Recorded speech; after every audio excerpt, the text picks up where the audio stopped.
2 o'clock with episode number 6 of We Did Okay Kid by Sir Anthony Hopkins. Stay with us for these readings and more. The Niagara Frontier Radio Reading Service now presents a reading of articles and features from USA Today for Friday, May 1st. Holy cow, May 1st already. Your reader for this hour is Chet Walczyk. I'm glad you're with us. We'll kick it off with the USA Today Weekend section opening edition and their feature story. Gen Z keeps editing themselves. The goal is to appear nonchalant, avoid cringe embarrassment. To be cringe is to be free. It's a slogan that Generation Z loves in meme form, but in practice, they would rather play it safe. Gen Z, the cohort born in the years 1997 to 2012, is obsessed with cringe, or more aptly, with avoiding it. From the curated Gen Z pout to the polished influencer accent flooding TikTok's For You page, the goal is to appear nonchalant.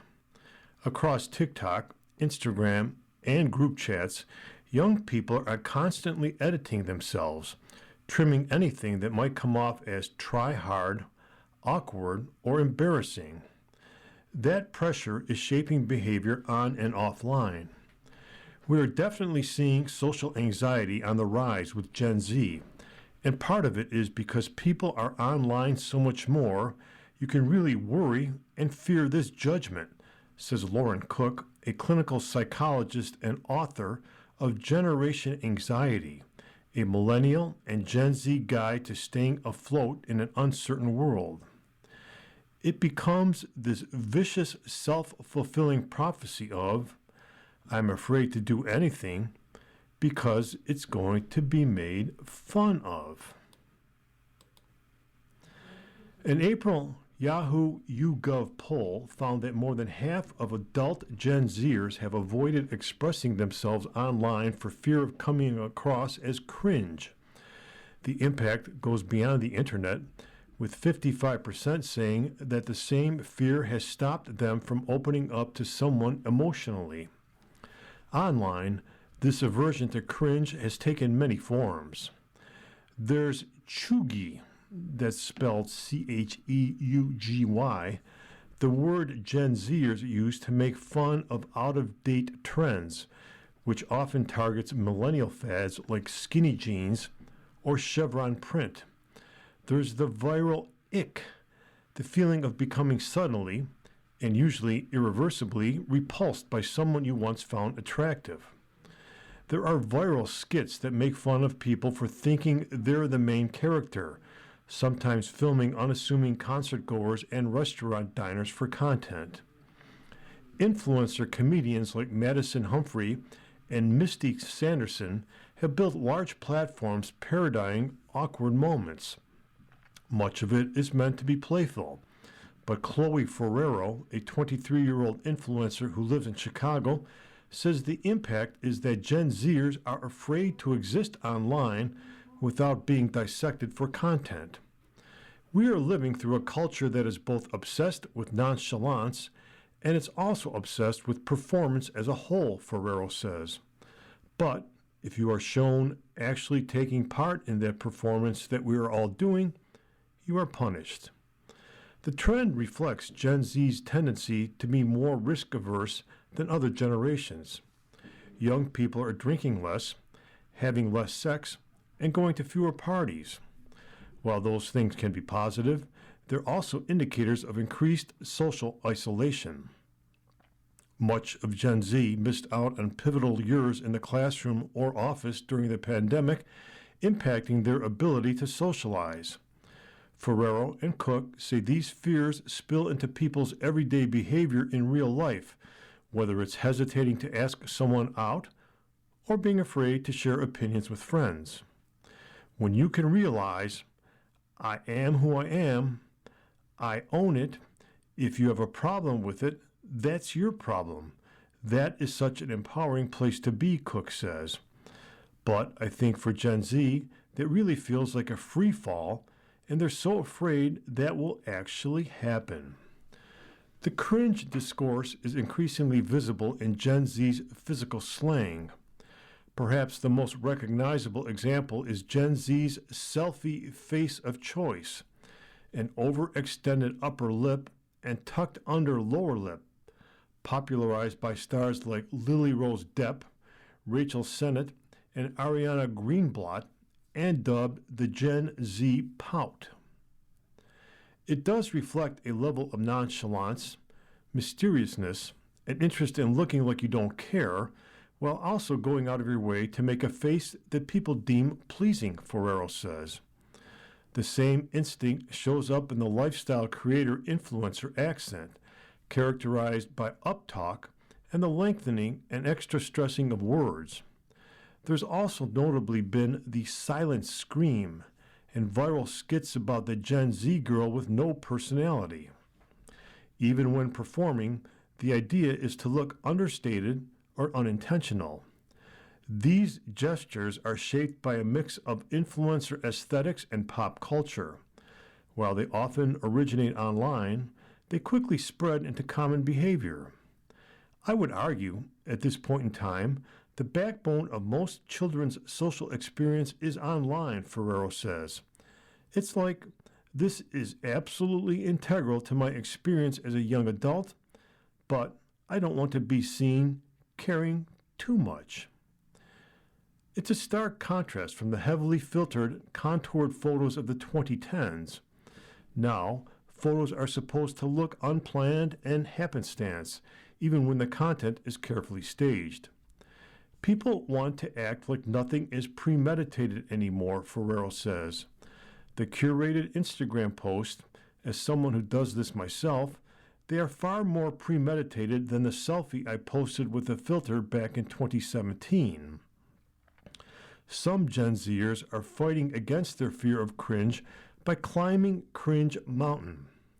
The phrase, coined by 33-year-old content creator and consultant Erica Mallett, refers to embracing those hard feelings.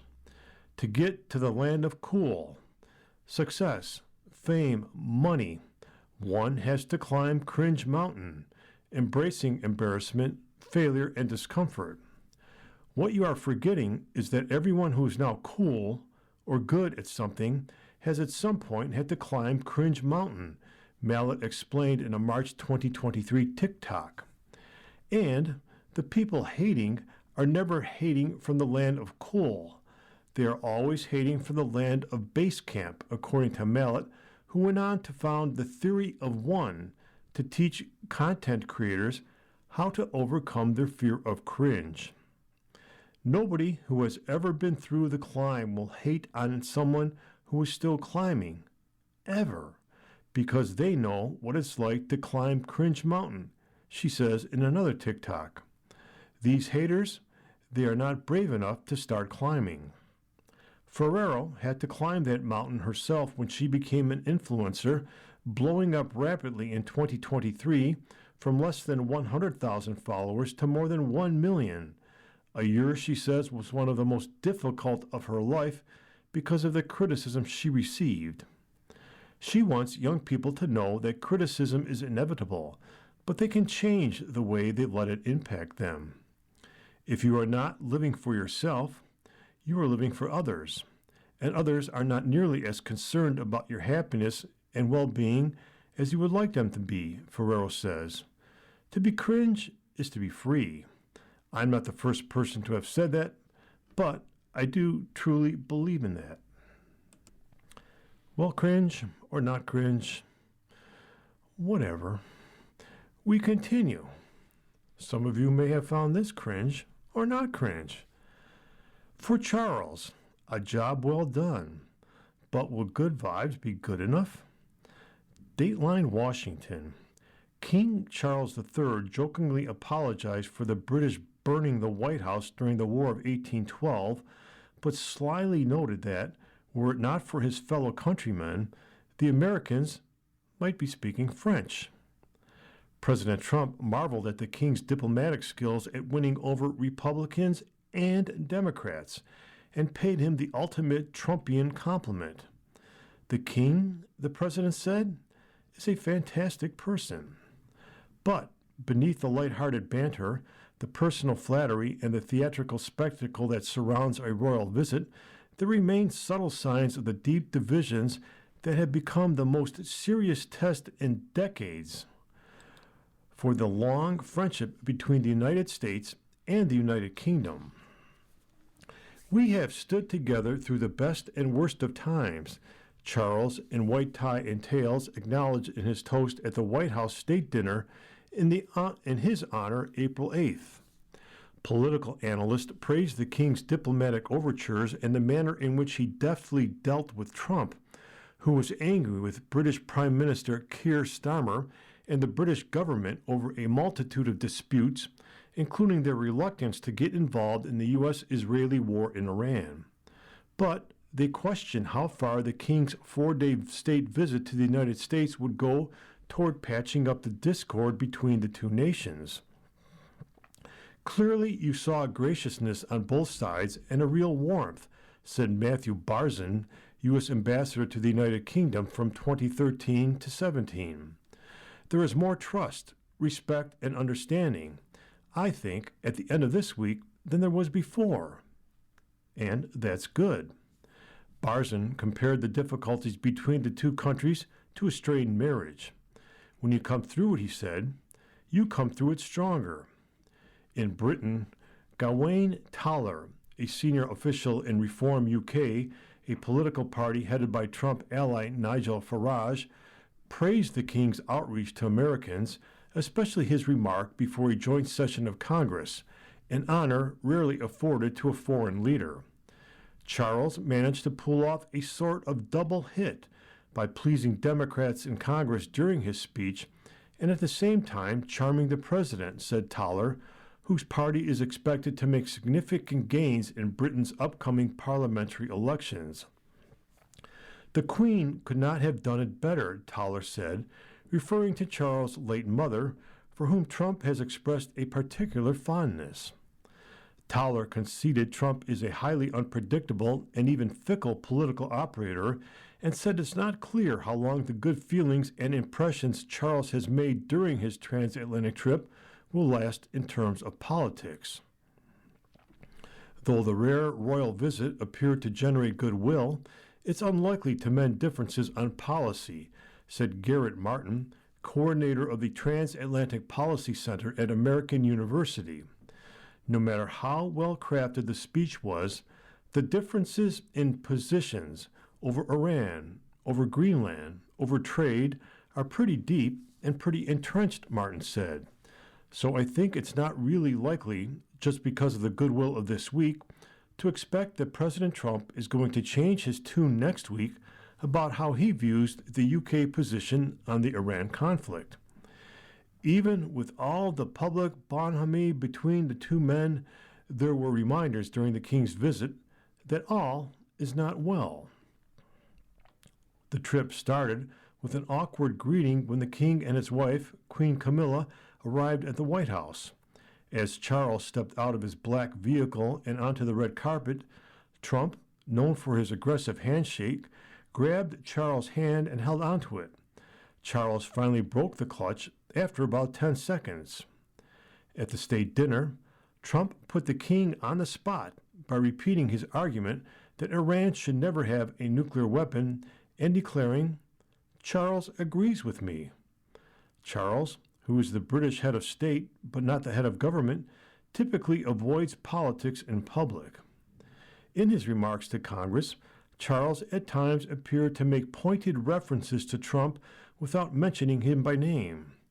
He reminded Americans that the British and other NATO countries had come to the defense of the United States after the 9/11 attacks on New York and Washington.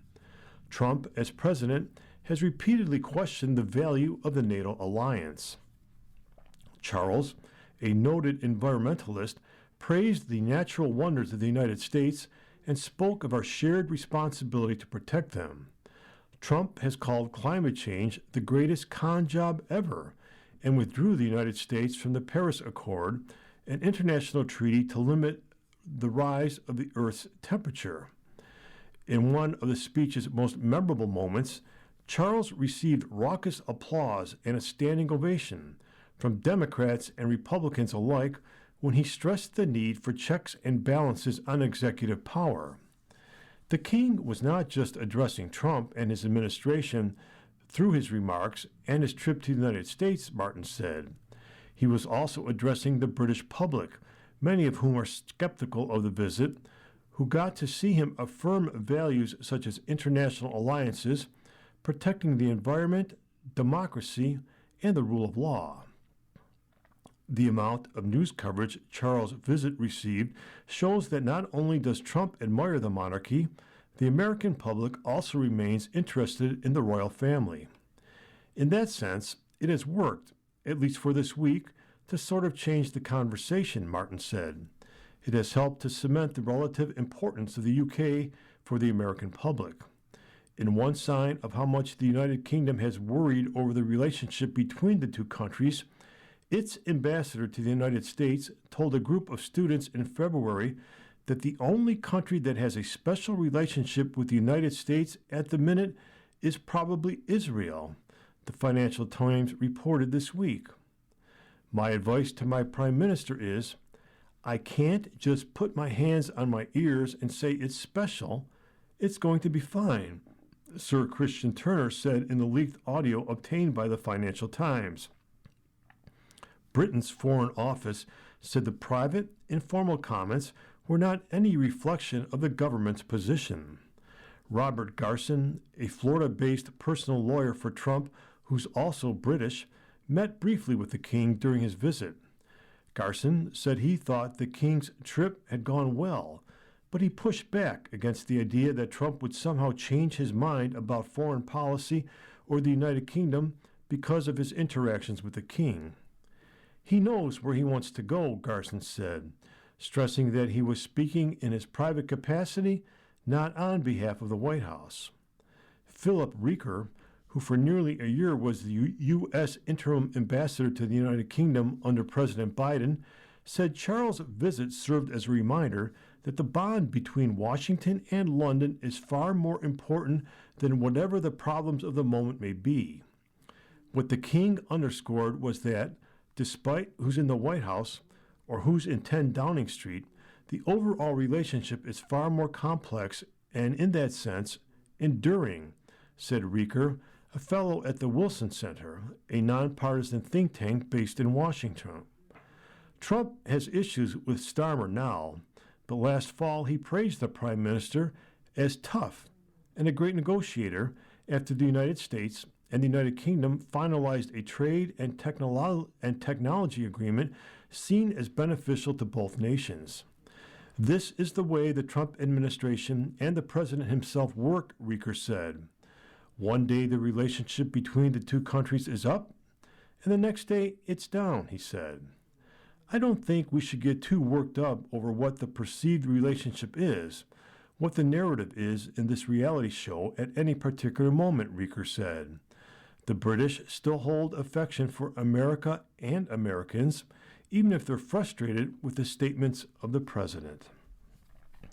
You are listening to reading of today's issue of USA Today on the Niagara Frontier Radio Reading Service.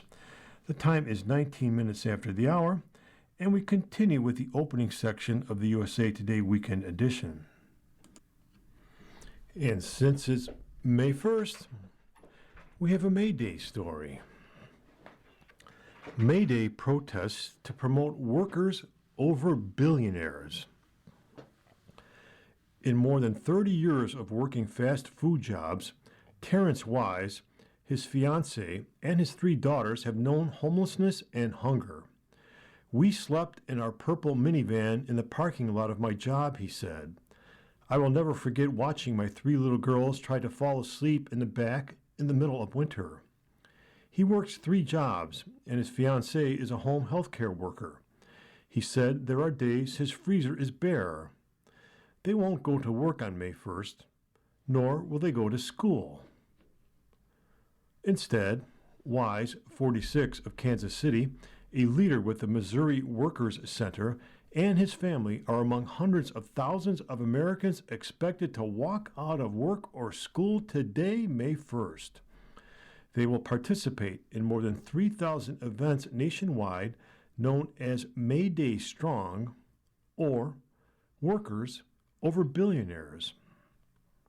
May Day protests often focus on worker rights, economic justice, immigrant rights, income inequality, labor rights, and government policy. Organizers and participants say turning out this year is more important than ever as prices for everything from rent to food to gas are increasing while wages are not. If you want to see real change, you've got to be a part of the solution. Because if you're not out organizing and you're not out in the streets and you're not talking to your neighbors, you are part of the problem, Wise said. May Day began in Chicago in 1886 as a protest demanding an 8-hour workday and is celebrated across the world as International Workers' Day. Hundreds of groups organized the May Day Strong events. There were about 1,300 similar events on the first May Day of President Trump's second presidency, said Hunter Dunn, a national spokesperson for the protest group 50501. Don't know what that means. Like the No Kings mobilization and other mass protests that have drawn millions to the streets since the start of Trump's second term, organizers have a few centralized events in large cities and thousands of smaller ones in smaller communities. Many are led by labor, left-leaning advocacy groups, and teachers' unions. People have figured out who's rigging the game and are taking action, People's Action Executive Director Salma Arias said. What we expect is people to come out and deliver a clear message. They understand that they're seeing broken promises by an administration that promised to make things more affordable. And yet none of that has happened for everyday people who are still struggling.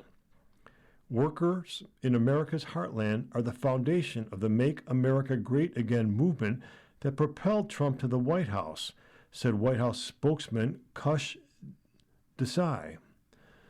The Trump administration has never wavered from standing up for American workers, from renegotiating broken trade deals to securing trillions in manufacturing investments to slashing taxes on overtime to securing our border. President Trump will always have the backs of American workers, Desai said. Scheduled school walkouts and a high number of teachers taking personal days have led school districts in Georgia, Illinois, North Carolina, Oregon, and Wisconsin to close for May Day. In North Carolina, nearly 20 school districts have canceled classes ahead of the protest because so many teachers took personal days to participate in May Day events statewide, said North Carolina Association of Educators Vice President Brian Proffitt. He expects thousands to gather at the state capitol in Raleigh for the Kids Over Corporations rally in March.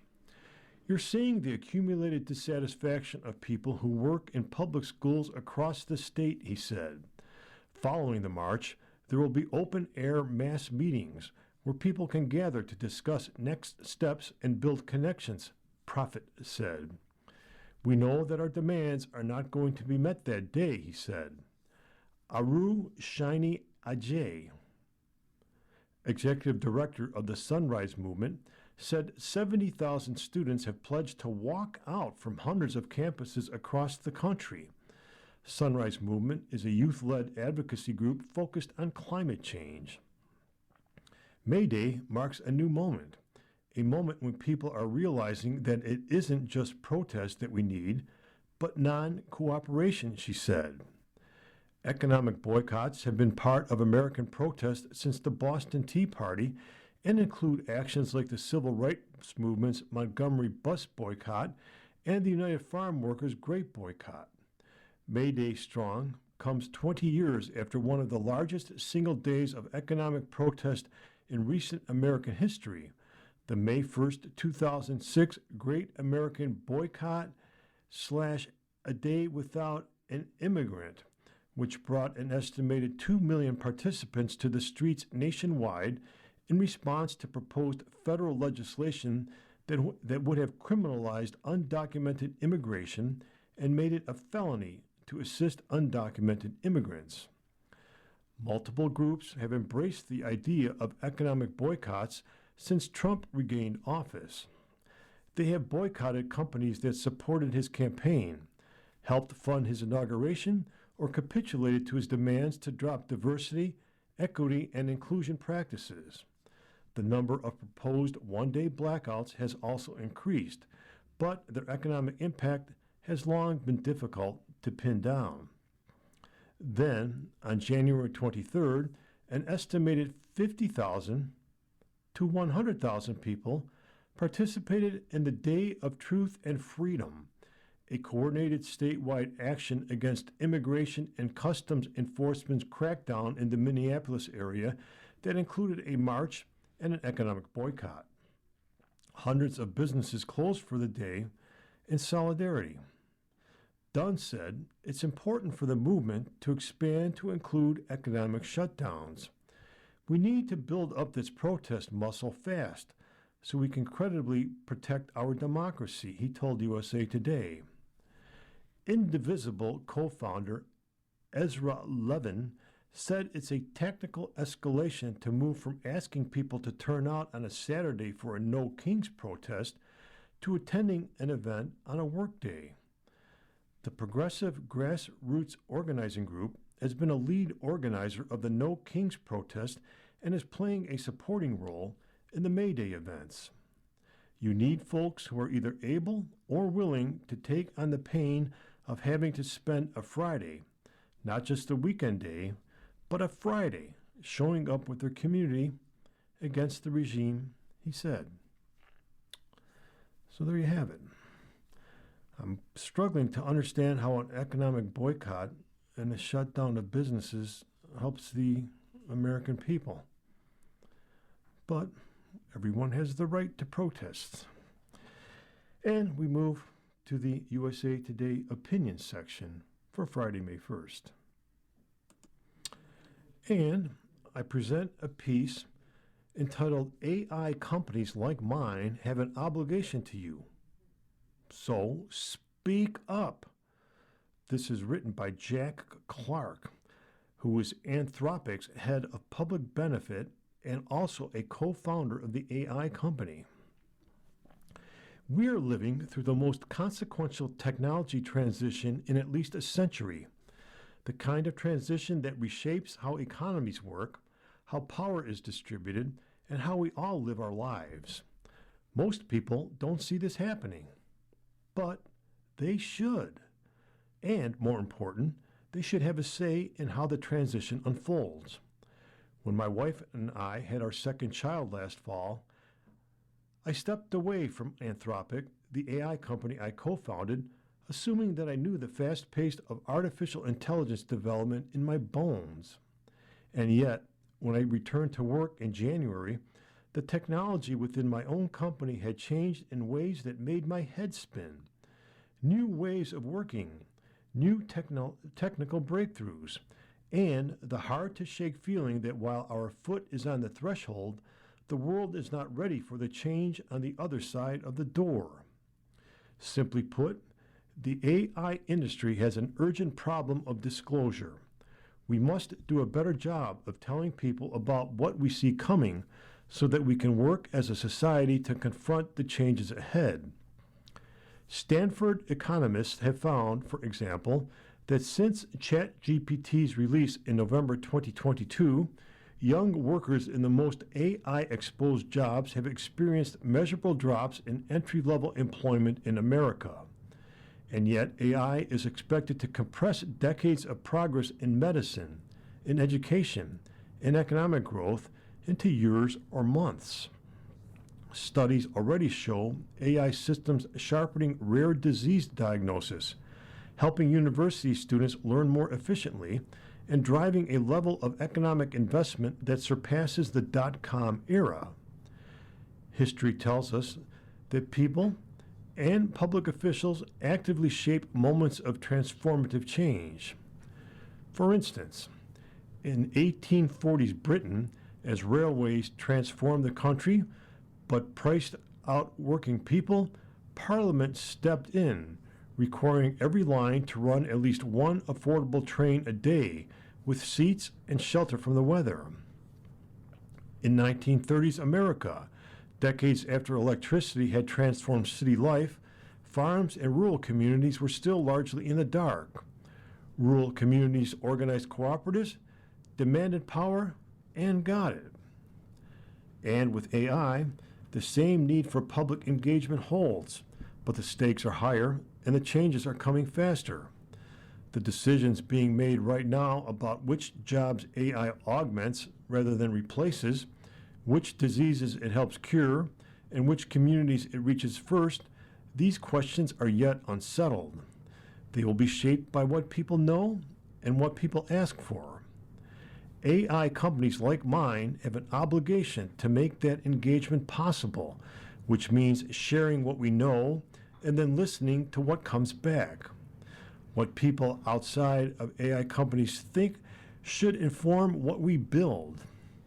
That's why in December, we invited everyone with the Claude.ai account to converse with an AI interviewer and share what they hope for and fear from AI. Nearly 81,000 people across 159 countries and in 70 languages took part. The same aspirations came up again and again. Better work, more personal growth, more time. A U.S. healthcare worker described feeling freed from the burden of document processing, giving her more time with her patients. A Chilean butcher, someone who had barely touched a computer in his life, built a new business. A Japanese software engineer said technical bugs that once took hours to sort out now resolve quickly, leaving time to cook dinner with family. But the fears are just as real. The people excited about learning from AI were also among the most likely to worry about losing the ability to think for themselves. Those most grateful for AI's emotional support were most afraid of becoming dependent on it. One concern stood out as the strongest predictor of how people felt about AI: what it will do to people's livelihoods. In wealthier countries, job anxiety runs high. In lower income ones, AI feels more like an opportunity than a threat. Both perspectives make sense, and both should shape what we build. Building the future of AI means taking action. When we published the industry's first safety framework tying safeguards to model capabilities, other leading AI companies followed suit. We have published research on AI's impact on workers and called for new economic policies, including possible taxes on our own revenue to ensure that gains are broadly shared. We have also committed to covering the electricity cost increases from our data centers, rather than passing them on to consumers. And together with a coalition of major global companies, including Apple, Google, Microsoft, NVIDIA, and others, we have just launched an initiative to use AI to find security flaws in the software that runs the world's banks, hospitals, and power grids before hackers can. The vulnerabilities we've already found have survived decades of human review. AI's ability to find such flaws will only accelerate. These efforts reflect a principle. AI safeguards must grow in tandem with AI capabilities. But companies like mine cannot do this on our own. Governments must engage. Public officials need to hear not just from the companies building AI technology, but from the public as well. So make your voice heard. Write to your senator or member of parliament. Tell them what matters to you. The frameworks being debated right now will govern technology that will reach into every part of our lives.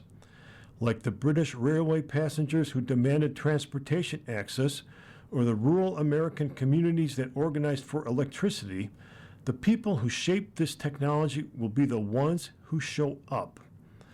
The moment to engage is now.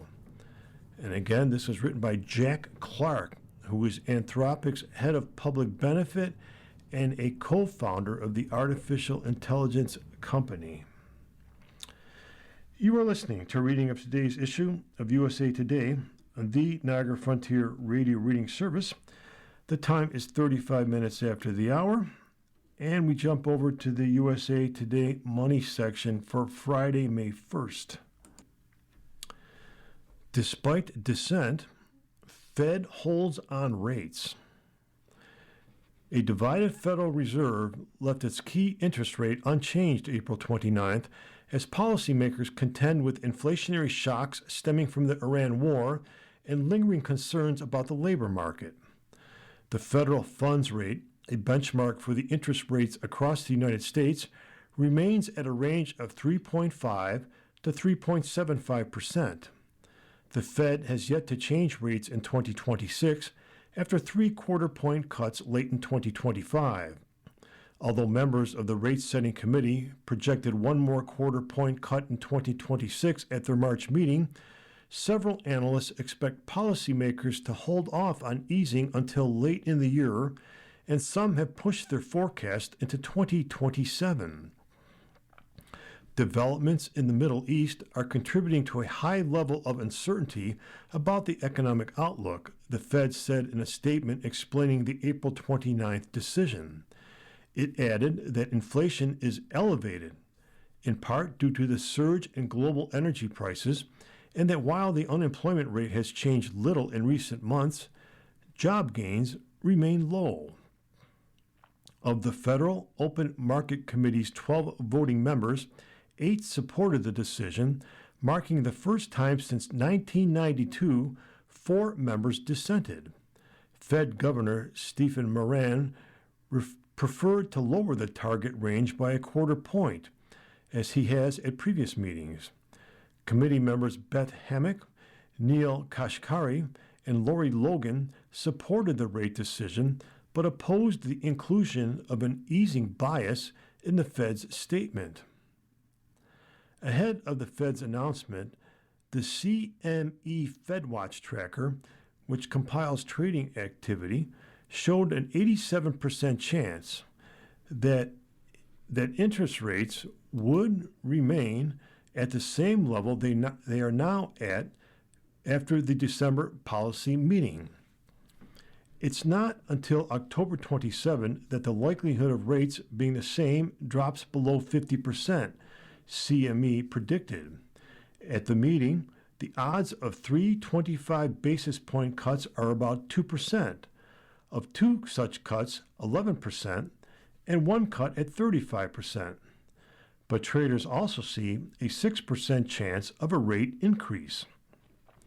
Fed Chair Jerome Powell reiterated the Fed's commitment to bringing inflation back to its target of 2%, but he said events keep happening that continue to drive up costs. The best thing we can do is to use our tools to guide the inflation rate back down to 2%, he said. I think trying to get there really quickly could be very costly in terms of job loss and things like that, but we try to get there over time in a way that does the least damage possible, and our commitment to that is never ending and unshakable. In response to another question, Powell said the economy remains quite resilient. Powell's term as chair is set to end May 15th before the committee's next meeting in mid-June. He has said he plans to stay in the position until his successor is confirmed, and while that hasn't happened yet, it could soon. Senator Thom Tillis, a Republican from North Carolina, who had vowed to hold up Fed Chair nominee Kevin Warsh's confirmation, said he would support Warsh's candidacy after the Justice Department announced it dropped its criminal probe into Powell and the Fed over funding of a renovation project. Addressing reporters after the Fed's announcement, Powell said he welcomed the news that the U.S. Attorney's Office had dropped the criminal investigation against him and he congratulated Warsh on the advancement of his nomination. Powell will remain on the Fed Board of Governors after stepping down as chair. Powell also addressed legal assaults by the Trump administration. In addition to investigating Powell, the Justice Department also launched an investigation of Fed Governor Lisa Cook, alleging mortgage fraud. Many observers saw political motives in the investigations. I worry that these attacks are battering the institution and putting at risk the thing that really matters to the public, which is the ability to conduct monetary policy without taking into consideration political factors, Powell said. It is so important for our economy, for the people that we serve, that they can depend on a central bank that operates that way, free of political influence. The Labor Department's Consumer Price Index, its measure of inflation year over year, jumped to 3.3% in March, up from 2.4% in February. A record 21.2% March surge in gas prices resulting from the Iran war drove the increase. Gas prices were up 19% over the year. Asked about the Iran war's impact on inflation, Powell acknowledged that official measures of cost pressures do not always match live experiences. We are very well aware that people are experiencing higher gas prices, and that hurts, and other things are going to start to reflect that. Airline fares and other products and services, he said. People are going to start to feel that. Core CPI inflation, which strips out volatile food and energy prices, rose 0.2% in March, consistent with February's increase. The Fed typically attempts to look through temporary price shocks, but it may be unable to dismiss such increases if the war persists, prices remain elevated, and high oil costs drive up the cost of other items. The good news for consumers is that borrowing rates are generally trending lower. The average credit card interest rate was 19.6% on April 22nd, according to Bankrate, and the average has been trickling down slowly but steadily from a record high of 20.8% in August 2024. Car loans, too, have been inching downward. The average rate on a 60-month new car loan was 7.02% on April 22nd, down from 7.48% a year earlier. The average rate on a 48-month used car loan was 7.44%, down from 7.89% a year earlier, and home equity loan rates have followed a similar path. The average rate for a 10-year home equity loan was 8.06% on April 15th, down from 8.53% a year earlier. And we continue with the money section, which now basically is travel and tourism. So we take what they give us. Cruising altitude. Airport lounges aren't worth it anymore. Many travelers say more options are needed. And this is written by Zach Wichter, a USA Today travel editor. He says, I have a confession to make. I am a frequent flyer who got rid of all my credit cards that granted me airport lounge access. I have no regrets. For years, I carried both the Chase Sapphire Reserve and the American Express Platinum cards in my wallet. But as their annual fees rose and lounges grew more crowded, I felt the cost no longer justified the benefits for me. The Chase card now costs almost $800 annually, and the Amex nearly $900. Both issuers declined to comment, but public statements suggest that their customers still largely find value in the products. You have to start from a pure cost analysis. How much am I going to save? Am I really going to use this on as many trips as I think I will? Kyle Potter, editor of Thrifty Traveler, a travel and flight deal website, recently told me. I'm not much of a math person, so my calculation was more feelings-based than rooted in the hard numbers on a spreadsheet. But I can confidently say that for me, the lounge vibes were increasingly off with every visit. The rise of lounges has followed along with the rise of premium travel generally. Airlines are doubling down on premium cabins as more travelers than ever are willing to spend extra to fly in comfort, and the lust for luxury does not stop at the boarding door. According to Airport Dimensions 2024 Airport Experience Survey, 52% of frequent travelers use lounges on at least some of their trips, and 70% of travelers say more options for lounge access would improve their experience.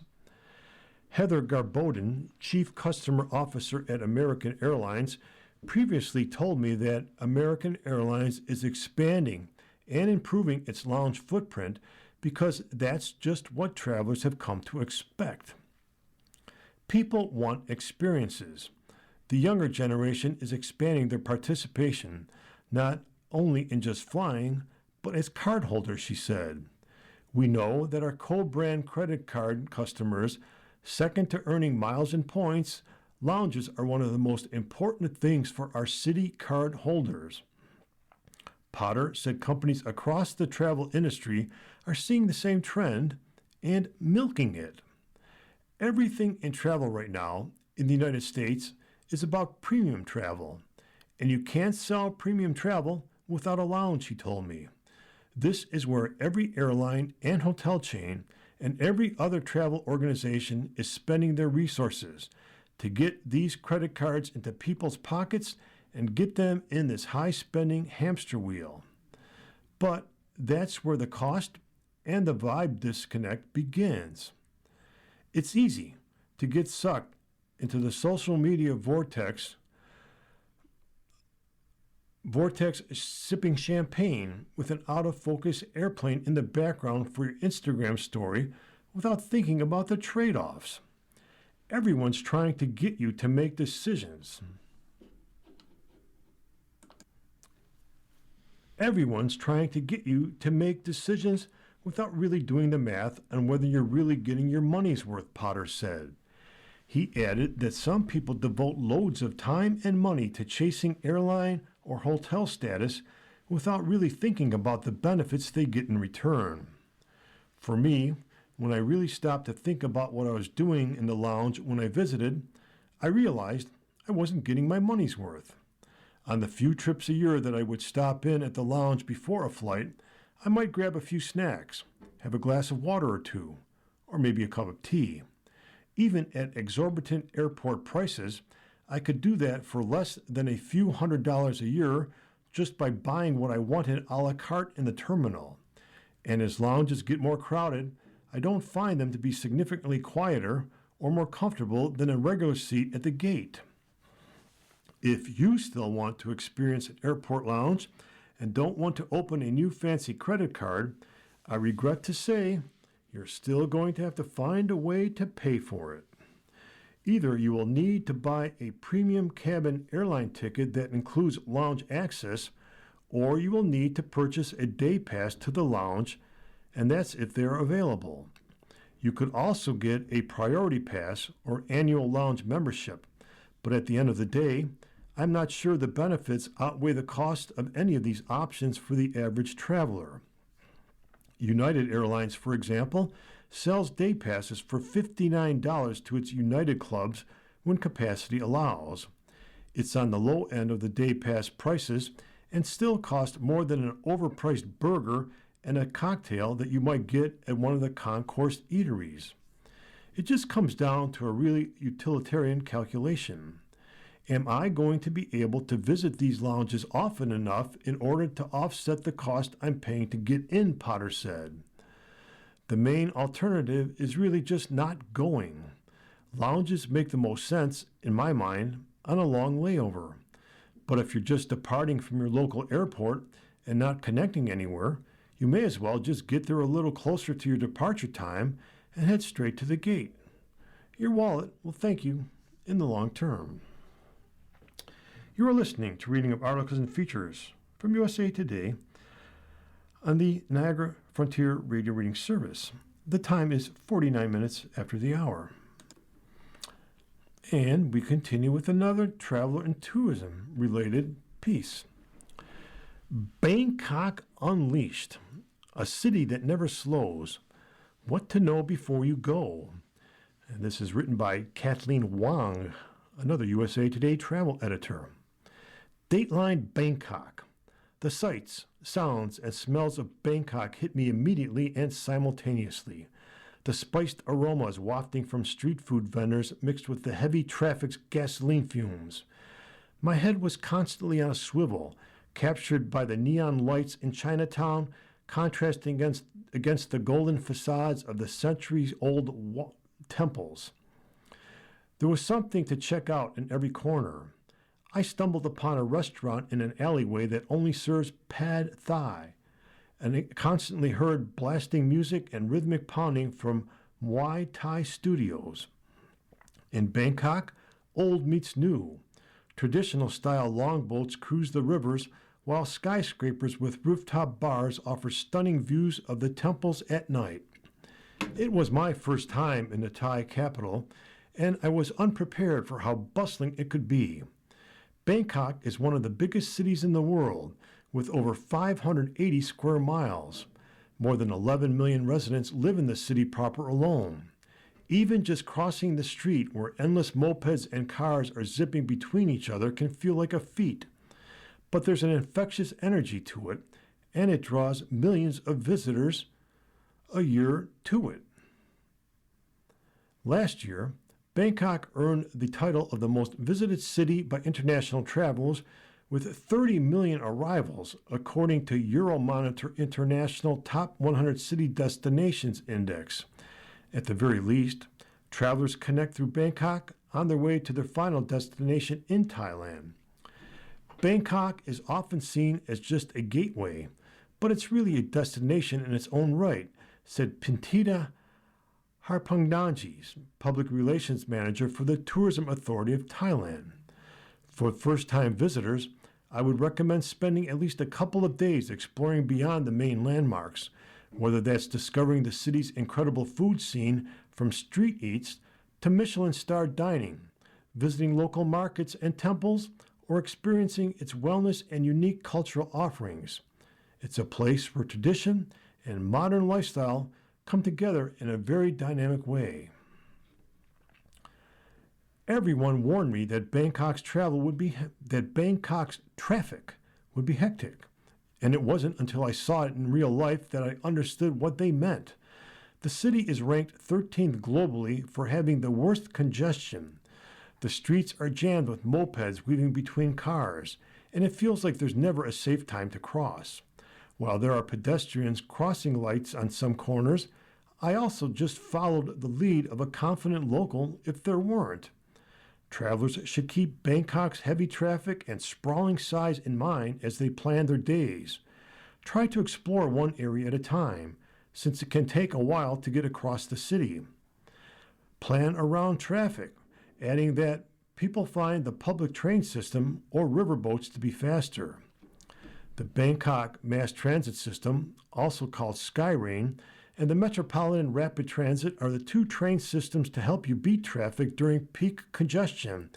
And, as a bonus, they're air-conditioned. It's easy to find your route. Just plug your destination into Google Maps, and it will tell you what lines and stations to use. I mostly just use Grab, the country's version of Uber, to get around. It offers ride shares in cars and motorcycles at low prices, sometimes just a couple of US dollars. Since the cost of your ride is already agreed upon in the app, you'll avoid the potential of getting scammed by a regular taxi driver. I especially enjoyed the bike feature, which lets you hop on the back of a moped or motorbike as the driver weaves between cars. As a tropical destination, I knew Thailand would be hot.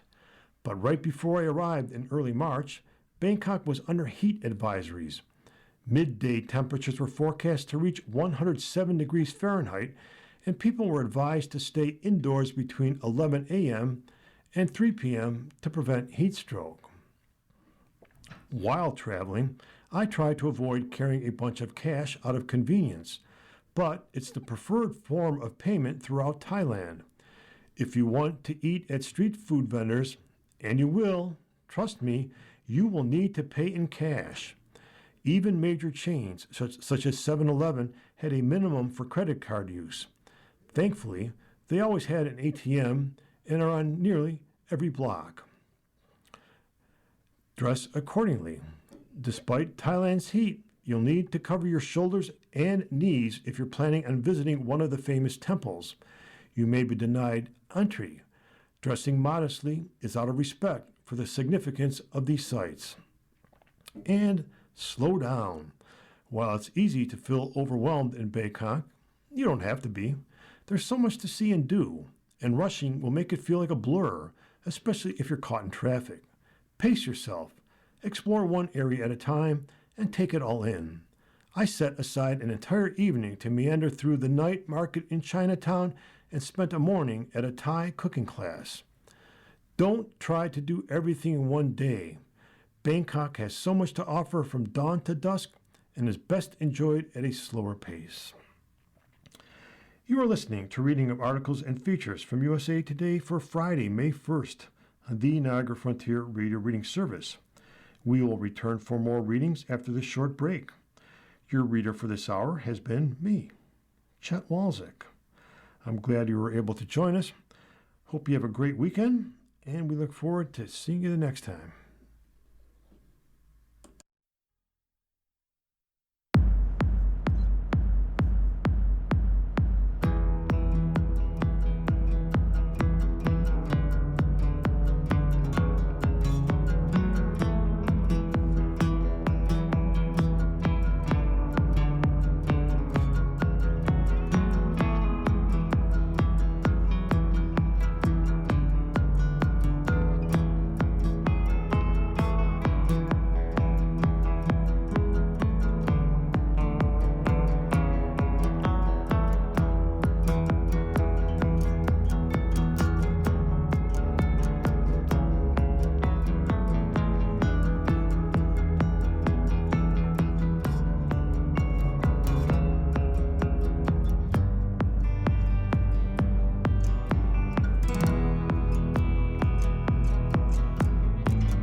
continue now with our reading of articles from today's issue of the USA Today. Your reader for this hour is Nancy. It's the Life section, which is Section B. Here's a movie review. The Devil Wears Prada 2 is runway ready and on brand, from Ryan Schuett. Rifle through all the fabulous fashion that you naturally expect in The Devil Wears Prada 2, and you might be surprised. And if your type of living, rather excited to find a thoughtful examination of modern journalism. We're not talking All the President's Men with a Dior tag here. The breezy follow-up reuniting Anne Hathaway and Meryl Streep and bringing back scene stealers Stanley Tucci and Emily Blunt mostly sticks to the formula that worked in 2006's First Devil and tosses in plenty of Easter eggs for movie fans and fashionistas alike. However, director David Frankel's comedy, rated 3 stars, PG-13 in theaters May 1st, is honest and clear-eyed as it digs into a media world where story clicks increasingly matter more than quality. It's been 20 years since spunky young Andy Sachs, Hathaway, weathered all the withering glares and icy insults working for imperious Runway magazine editor-in-chief Miranda Priestley, played by Streep, eventually tossing her phone into a fountain and getting a newspaper job. But she finds herself back where she started, in a sense. After she and the entire staff at the New York Vanguard get axed via text message, Andy makes a stirring speech championing the importance of journalism. At the same time, Priestley's magazine gets embroiled in a sweatshop scandal that does a number on their PR. Miranda gets memed on Instagram, and it isn't pretty. To help fix the situation, the ethically minded Andy is hired to be the new features editor. Though when she shows up to work, it's news to Miranda, who pretty much pretends not to know who Andy is, or doesn't actually remember because she's still a mercurial piece of work. Andy reunites with Nigel Kipling, Tucci, Miranda's close confidant, who's as kind and joyfully caustic as ever, and also Emily Charlton, played by Blunt. Andy's frenemy from the first film, who has traded in magazines for retail because that's where the money is now. Runway's best days are far behind it, and while Miranda's up for a big global promotion, she also fields angry calls from her bosses that the digital numbers aren't great. Andy also feels the soul-crushing heat, getting lambasted for no one reading her stories before lining up an exclusive interview with a wealthy, reclusive philanthropist, played by Lucy Liu. Who knew Prada 2 would be the summer movie where journalists feel most seen? Already, I'm fretting about the SEO of my headline. Don't be turned off by all that, fashionistas. There's plenty of you to chew on as Miranda and Andy navigate their existential crisis. There are fun cameos from celebrities and supermodels, and so many colorful clothing choices that the jeans and a tea crowd might be impressed too.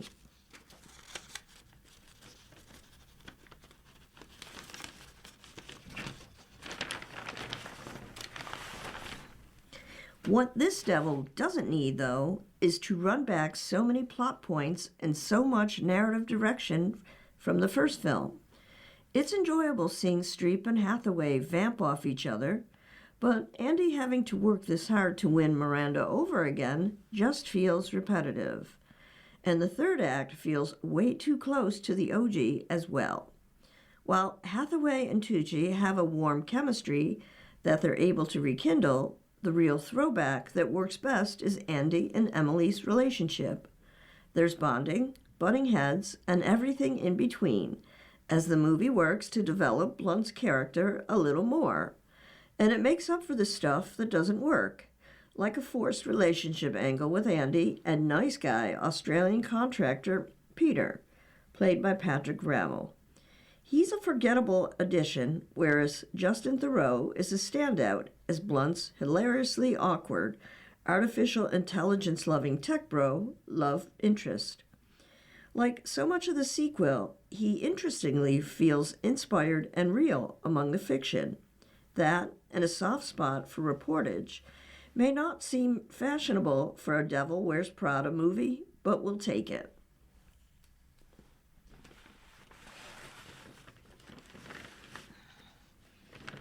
Streaming. A peek at Netflix's The Whisper Man from Brad Truitt. Adam Scott has been looking for a way to work with Robert De Niro since he was 11 years old, and now they're playing father and son in a Netflix thriller. I think the word dream is overused and you can apply whatever you want to it, but I never thought it was something that would actually happen. The Severance Emmy nominee says of co-starring alongside De Niro in The Whisper Man. USA Today has the exclusive first photos from the adaptation of Alex North's novel, streaming August 28th. In the film directed by James Ashcroft, Coming Home in the Dark, widowed crime writer Tom Kennedy, played by Scott, seeks a fresh start with 8-year-old son Jake, played by Axton Loporto, after the death of his wife. When Jake is abducted, Tom turns to his estranged dad, retired detective Peter Willis, De Niro, and discovers a connection to a convicted serial killer known as the Whisper Man. Also on the case is Amanda Beck, played by Michelle Monaghan, the lead detective investigating Jake's disappearance. I don't think you have to have children to connect the total emotional and physical nightmare of your child being abducted and not knowing where your kid is and whether or not your kid is safe, says Scott, a father of 2. There's this complete powerlessness when everything is up in the air and everything connected to your child is a total mystery. The Whisper Man is a movie that reveals itself in layers of escalating tension and dread, but it was important to ground that atmosphere in the familiar, the ordinary, the domestic, Ashcroft says. There's nothing more unsettling for me than a growing anxiety about the world you thought you knew as it begins to take on more sinister tones. It's a story about fathers and sons, but also about acceptance that everything we experience becomes a part of who we are, filmmaker adds. When it came to working alongside De Niro, I don't think it's outrageous to say I never got used to it. He is the guy, Scott says. He confesses to having pictures of De Niro up on his wall growing up and shots of him and Martin Scorsese taped to his locker at school. Halfway through filming, I was talking to my wife and I was like, I have this question about The Irishman, and I think tomorrow I might ask Bob, but I haven't found the right time, Scott recalls. And she's like, Adam, you're not a background actor. You don't have like 2 lines. You guys are starring in a movie together. Every day, I couldn't believe it. It was an emotionally taxing movie for everybody, and I couldn't feel more lucky than I was able to go through that and do that right alongside him.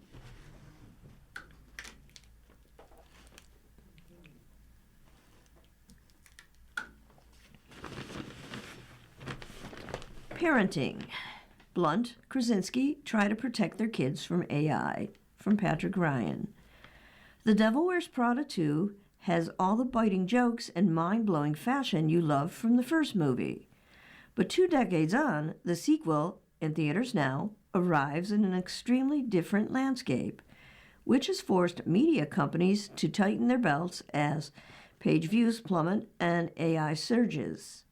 The film thoughtfully reckons with the explosion of AI and how it affects the staff of the fictional Runway magazine in the movie. There are so many challenges, so many concerns and fears, says Emily Blunt, whose Emily Charlton leaves the crumbling media business for a corporate fashion position. I do think that the film is able to capture what's going on and the siege that journalism is coming under.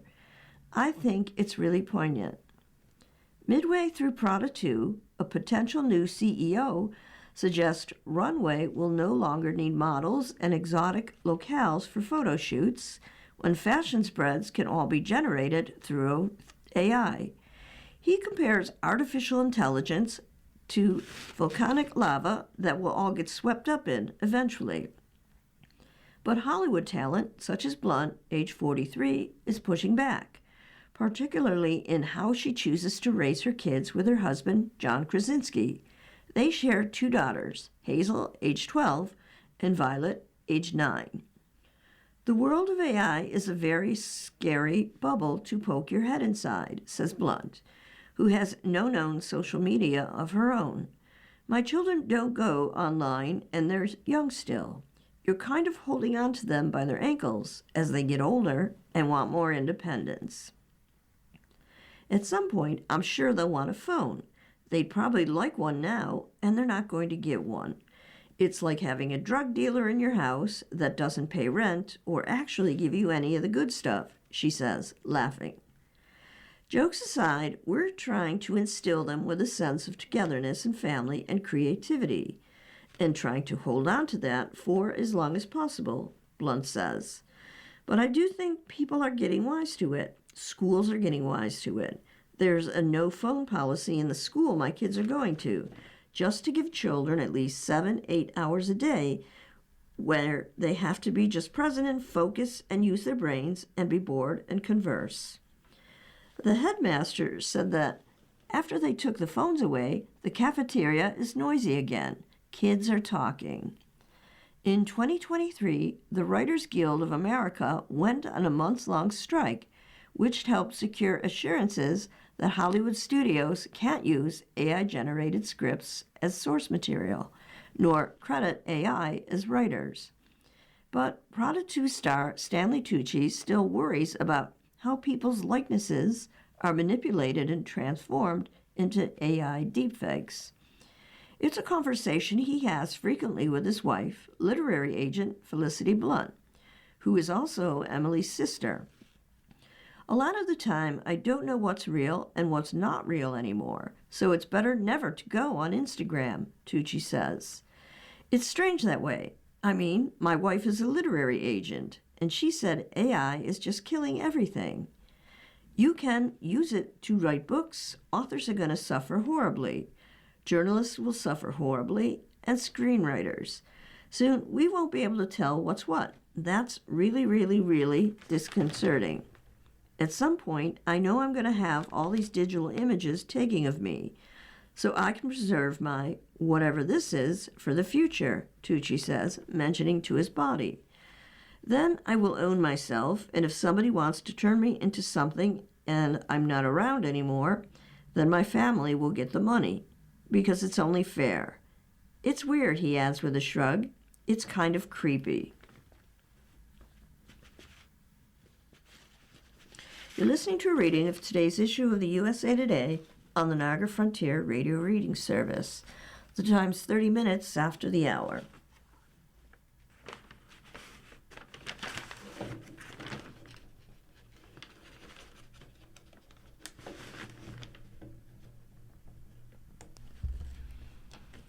Here's a story from the movies. Serkis accepts criticism of new Animal Farm movie. From Claire Mulroy. Andy Serkis has been trying to animate George Orwell's Animal Farm for 15 years. In 2026, he says, it couldn't actually be more relevant. Serkis and his producing partner, Jonathan Cavendish, started tinkering around with an adaptation after he filmed 2011's Rise of the Planet of the Apes. The rebellion in that movie reminded him of Animal Farm, which he read for the first time on the bus to school when he was 10 or 11. 50-some years later, it sticks with him. He wore a red hat to the premiere that read, "Make Animal Farm Fiction Again." It was just the most amazing experience of reading something that hits you viscerally, Serkis tells USA Today. It feels like it's something else, but you're not quite understanding the groundswell of darkness that's underneath it. Orwell is often lauded as a prophetic because his 1940s dystopian novels ring true today. The theme of last year's Banned Books Week was Censorship is So 1984, When he wrote Animal Farm, he intended it as an allegory for the Russian Revolution and rise of Stalinism. Barnyard animals overthrow their farmer to build a utopia, but by the end of the novel, it devolved into a corrupt power structure in which all animals are equal, but some animals are more equal than others. Serkis approached the adaptation by asking himself what Orwell would write about if he wrote Animal Farm today. He didn't want it to be about Stalinist Russia. Instead, he gravitated toward themes of capitalism, wealth, and overconsumption.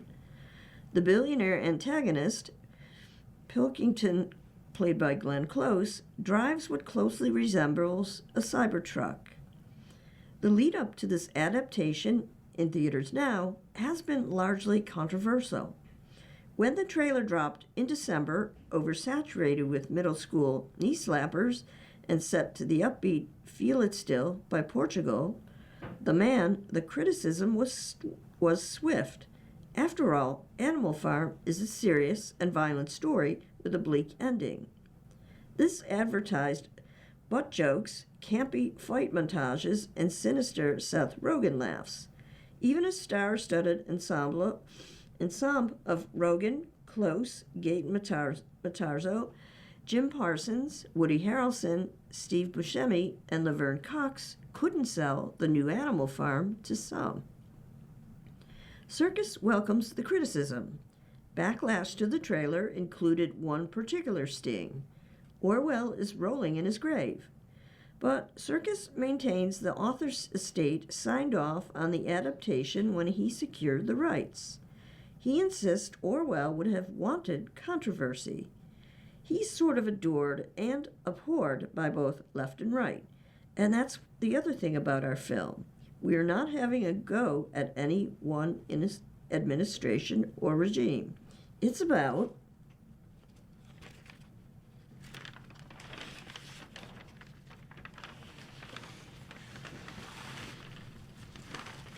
authoritarianism and our response to that and power corruption, Serkis says. I welcomed it. I love that debate because that's what this is all about, creating a debate. That's what I do in my job as an actor, storyteller, filmmaker. Any act of creating art for me is about saying to the audience or the viewer, think about this differently. And if you don't agree with me, that's not a problem, but think about it differently. When he bought the rights, Serkis said the Orwell estate didn't exert much creative control, requesting only that he not stray too far from what the book is about. Representatives for the Orwell estate didn't respond to USA Today's request for comment. Anti-dictatorship, but for kids. Serkis scrubs the story of its violence, at least in any graphic manner. Snowball, played by Cox, for example, is escorted off the farm rather than chased by hounds and torn to pieces, like in the book. Boxers, played by Harrelson, horrific glue factory death is largely implied. It didn't stop Serkis' team from giving me a promotional bottle of craft glue with the horse's face on it, though. I'm not sure how this bit of dark humor will go over with the kiddos. Deciding who the audience was, Serkis says, was part of why it took a decade and a half to get the project off the ground. He points out Animal Farm was once subtitled A Fairy Story. It was meant for a younger audience. He was writing with younger children in mind. I think we've remained loyal to that, Serkis says. He added a new protagonist, Lucky, played by Matarazzo, a young, innocent piglet with a moral arc and a slightly offbeat side plot romance. Did he worry that replacing the violence with potty humor would dilute the message? Serkis doesn't miss a beat. We didn't. We wanted to translate it in such a way that the threat is there. The impending threat is always there, Serkis says. Many of the secondary school English classes that teach Animal Farm study violence as a central theme and abuse of power. The atrocities make the seemingly silly feel sobering, but Serkis prefers his Trojan horse without the slaughter. We're almost desensitized by the amount of violence that we are subjected to through news. But in a way, we're so desensitized, we can't cope with it, he says. For a young person, if you can allow them to emotionally feel something like I did when I read the book, emotionally feel something but not fully understand it, that's a good place to be, I think. Why Serkis changed the ending. Animal Farm, classically, is a story without a happy ending. But Serkis' interpretation gives viewers closure. The film adds an entirely new third act. Lucky has a change of heart and apologizes. The animals take down Napoleon and the evil capitalistic Pilkington. Lucky tells the cautionary tale for a new generation. While the book haunts, the film aims for hopeful. Dictators are bad. We should help one another. And freedom is working hard. Not because we have to, but because we choose to, as Lucky says. Serkis chose this new ending because he was hesitant to dogpile on an already bleak world, he says. We live in a world where there seemingly is no hope at the moment. We keep making the same mistakes. There are oppressive regimes globally. There are bosses and companies that maltreat their workers globally. We're living in such a difficult time. All times are difficult for humanity, but we're living in, it seems, certainly a world without truth or the inability to really know what's true and what isn't true. So we wanted the next generation, the kids who we hopefully are going to be watching this film, to at least have the ability to question what they should do the next time around. History will inevitably repeat itself.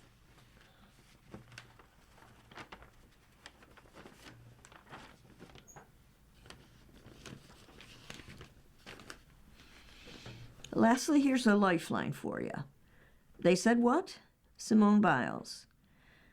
If that's the new norm, y'all can have it. Y'all will never see me at another event. I'm going to stay right here, where it's free. Simone Biles in a TikTok video. The gymnast, 29, said she was kind of spiraling after the bill for her hair, makeup, and styling for a recent red carpet event came to $22,000. There's no way you guys are paying these prices each and every time, she said, asking celebrities, athletes, and influencers if this is a normal amount to pay. If it is, I'm staying inside.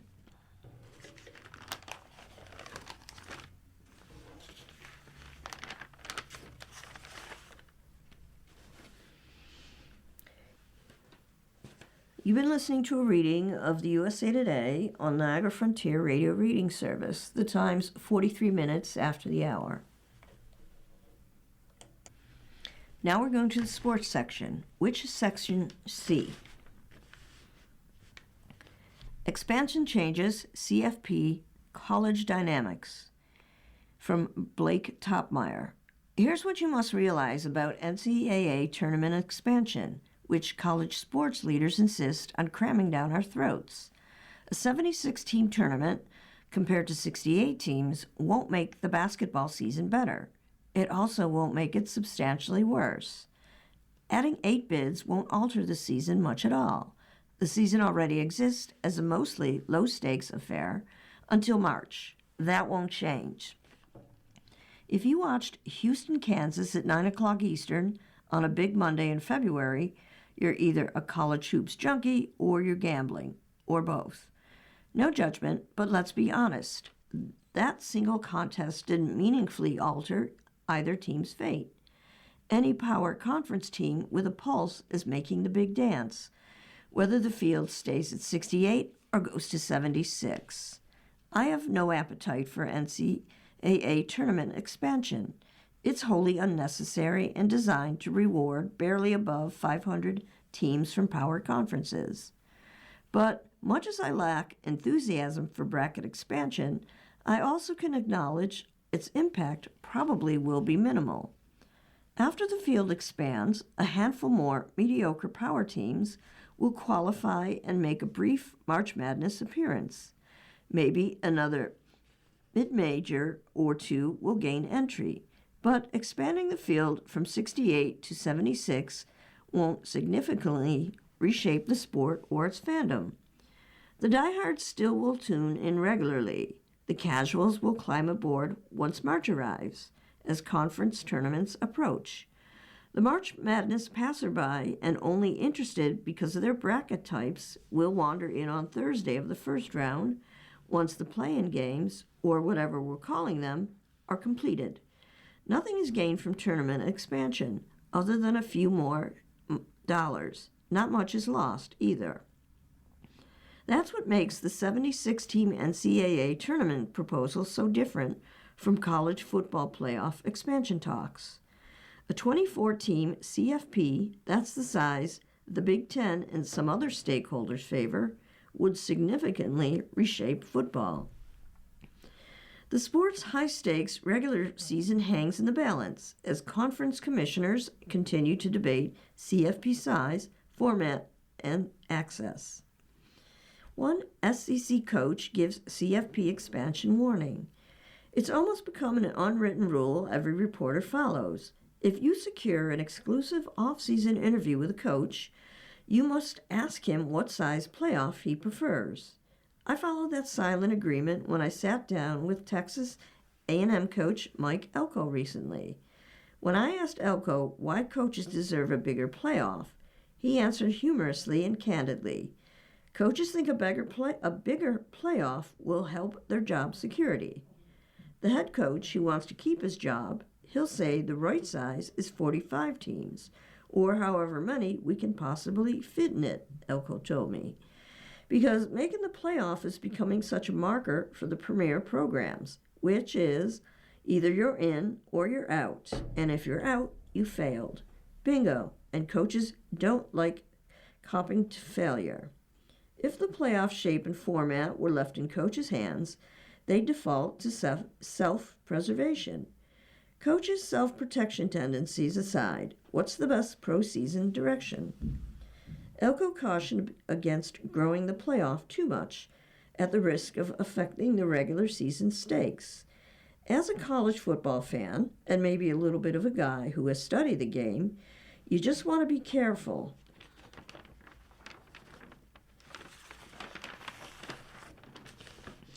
That we don't get too big too fast, Elko said. Amen, preach on. You have to keep the regular season meaningful, Elko said. We can't turn this into college basketball. We'll lose everything that college football has ever been about. That's the whole enchilada. CFP cannot try to be March Madness. They're different sports. College basketball is a postseason sport that peaks in March. The whole enterprise is built around the tournament. College football is different. Its regular season is the best season in all sports. Its postseason has always paled in comparison. The season peaks in Thanksgiving rivalry week, not in the playoff. Playoff reimagination shouldn't come at the regular season's expense. College football revolves around fall Saturdays, tailgates on college campuses, the every game matters stakes, and hating your rivals. The stakes are super high because even if you're Alabama, lose to a pair of 500 teams and you could land on the wrong side of the 12-team playoffs cut line. See 2024. Even if you're Notre Dame, lose to the two best teams in your schedule and you're in trouble. See 2005. A 12-team playoff heightens the regular season drama. If stakeholders weren't so desperate to squeeze more revenue out of the playoff, there's a good argument to stay at 12. Growing the playoff from 4 to 12 retained college football's postseason exclusively while expanding access. 16 teams might still strike a good balance of growing the playoff and squeezing out more dollars without torpedoing the regular season. At 24 teams, you've become college hoops. At 24 teams, we'd see 8-4 teams qualifying. At that point, it's not exclusive. At that point, you're okay to attend your cousin's September wedding because the games don't matter all that much until December. Lose to Vanderbilt in October, and it's no sweat. Just beat 3 cupcakes plus a few decent teams. 8 wins, and voila, here's your playoff bid. At that point, the regular season is filler. In other words, your college basketball. Doubling the playoff from 12 to 24 teams perhaps would make December a bit better. It'd make October a lot worse. That's not a worthy trade. College basketball growing its tournament will weaken the bubble, but it won't change the sport. For college football, the stakes are higher for altering the playoff. At 24 teams, you're not just diluting the quality of the bubble. You'd be changing the sport so it becomes college basketball, a sport that commands attention for 1 month only.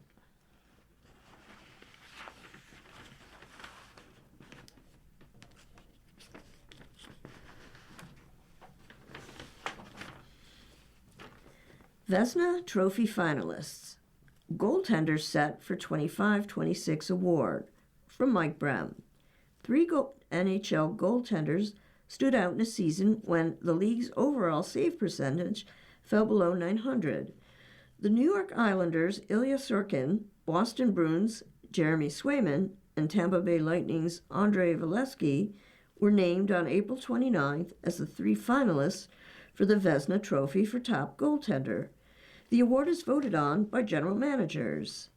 Sorokin tied a franchise record with 7 shutouts, while Swayman had a career-best 31 wins to help the Bruins get back to the playoffs. Vasilevskiy had a league-best 39 wins as the Lightning reached the playoffs for a 9th consecutive season. Vezina Trophy finalists. Ilya Sorokin, New York Islanders. Sorokin led the NHL in shutouts, 7, high-danger saves, 452, high-danger shots against, 523, high-danger save percentage, 864, road wins, 18, and road shutouts, 5. He's a second-time finalist. Jeremy Swayman, Boston Bruins. Swayman, who struggled at times in 24-25, after missing training camp and a contract dispute, bounced back. He had his first 31 season and led the league with 17 games with 30 or more saves. He allowed 2 or fewer goals in 31 games. He's a first-time finalist.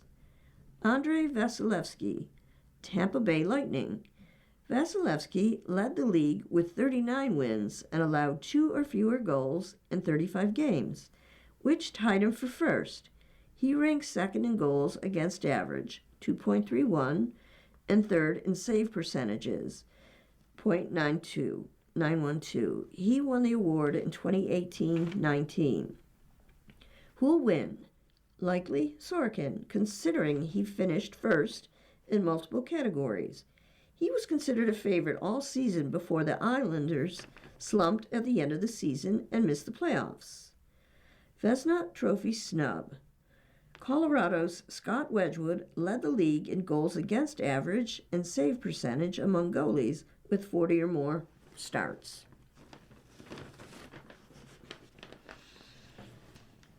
What's the future of Penguins' Big Three after first-round loss? From Mike Brem. The Pittsburgh Penguins' Big Three of Sidney Crosby, Evgeny Malkin, and Chris Letang have been a huge part of the team's success with 3 Stanley Cup championships and nearly 4,000 games together. But Malkin's contract is up, and he can become an unrestricted free agent on July 1st. Could this be the end of the Big Three? Malkin has indicated a desire to return, and general manager Kyle Dubas put off the decision until the offseason, which has arrived for the Penguins after their 1-0 loss to the Philadelphia Flyers in Game 6 of the Eastern Conference first-round playoff series, April 29th. He can still play. He had 61 points in 56 games during the regular season, but he did miss 26 games with injury and a 5-game suspension. A 1-year deal would be a good compromise for the soon-to-be 40-year-old. Crosby has 1 year left on his contract at $8.7 million, meaning he can sign an extension as early as July 1st.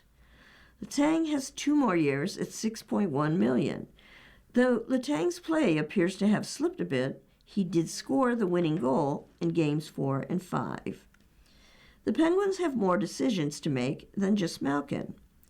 Anthony Mantha is also an unrestricted free agent. He scored 33 goals in the regular season on a one-year, $2.5 million contract, but had only 1 point in 6 games in the playoffs. Connor Dewar, Noel Akachi, Kevin Hayes, Connor Clifton, and Ryan Shea are also pending UFAs. So is goalie Stuart Skinner, who arrived this season in a trade. But the Penguins have to re-sign Artur Slavs, who replaced Skinner, 3 losses, and won 2 playoff games and pushed Game 6 to overtime. The Penguins also have goalie prospect Sergei Murashov, 22, in the American Hockey League. Could they let Skinner walk to give Murashov a chance for promotion?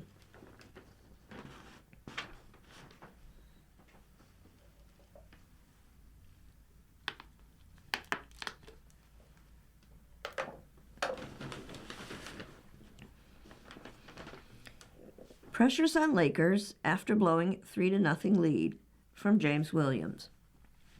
The Los Angeles Lakers consistently turned the ball over as the Houston Rockets earned a 99-93 victory in Game 5 of the NBA Western Conference first-round playoff series on April 29th.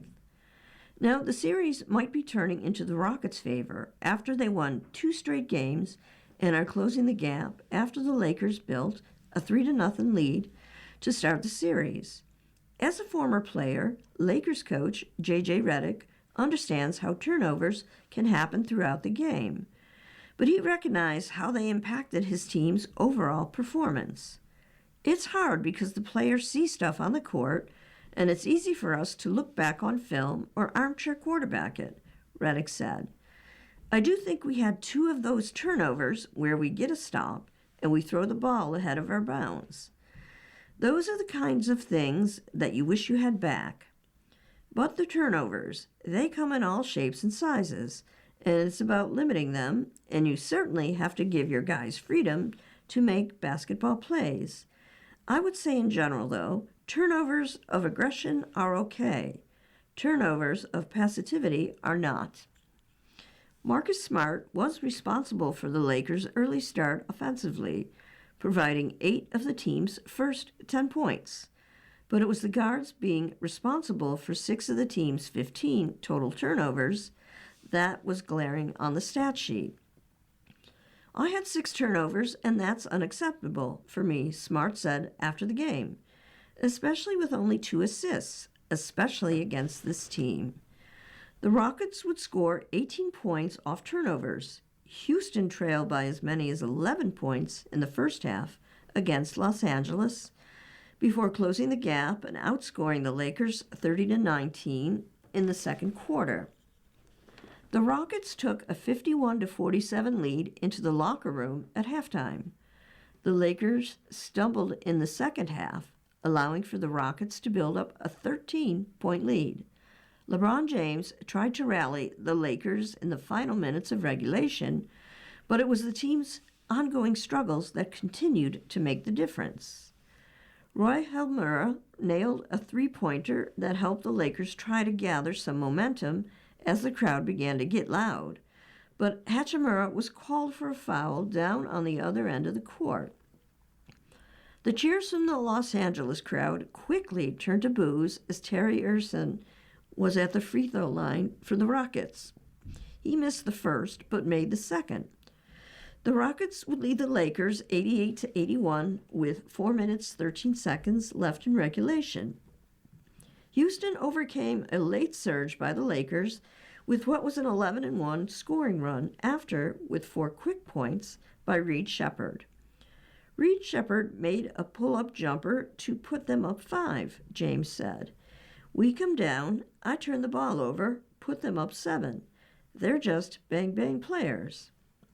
Austin Reeves returns from injury. In the loss, Austin Reeves' return was one of the only bright spots for the Lakers in Game 5. Reeves had 22 points and 6 assists off the bench after returning from a 9-game absence. He was sidelined with a left oblique muscle strain injury. Reeves remained grateful about returning to the court, having even counting down the days in which he wasn't able to participate. While he did express how happy he was to return to the court, Reeves was not shy about critiquing his process towards returning for the Lakers. "I wish I could get a little bit more of a rhythm before jumping into the fire like that. But I had a lot of fun out there," Reeves said. Will the Lakers clinch the series? History's still on the Lakers' side.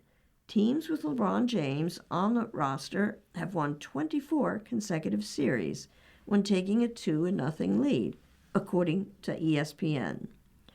When do the Lakers play next? The Lakers will travel to Houston for Game 6 of the series. The game is set for May 1st at 9:30 p.m. Eastern. The game will be streamed on Prime Video.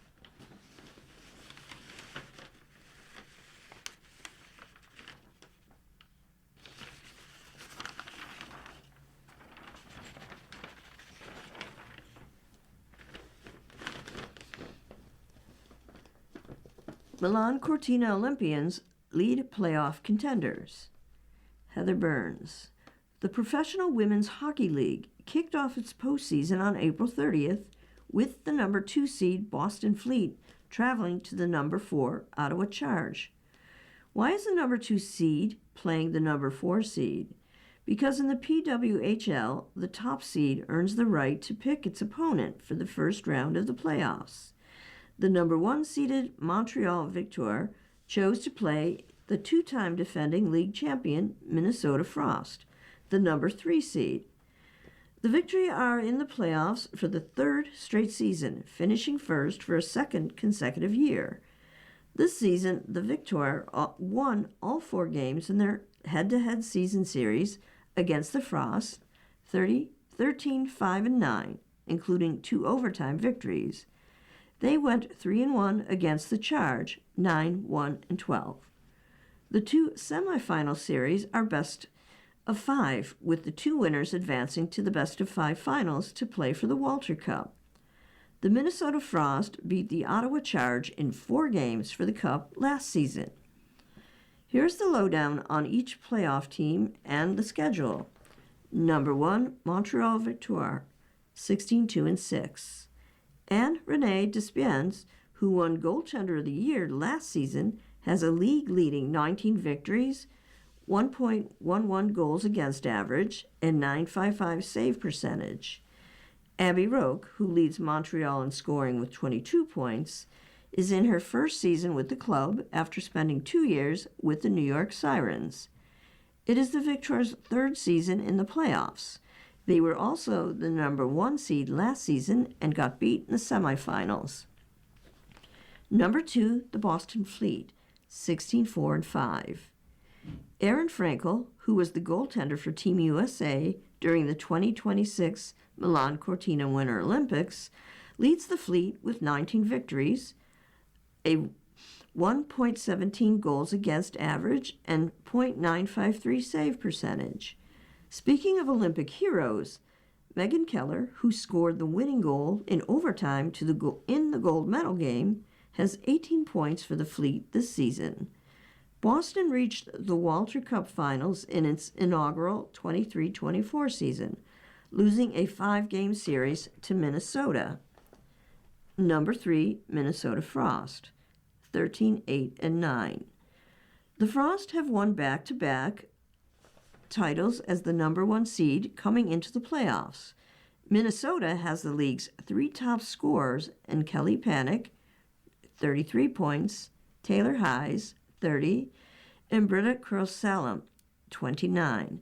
Goalie Maddie Ronnie has a .921 save percentage and a 2.04 goals against average. Number 4, Ottawa Charge, 9-1-12.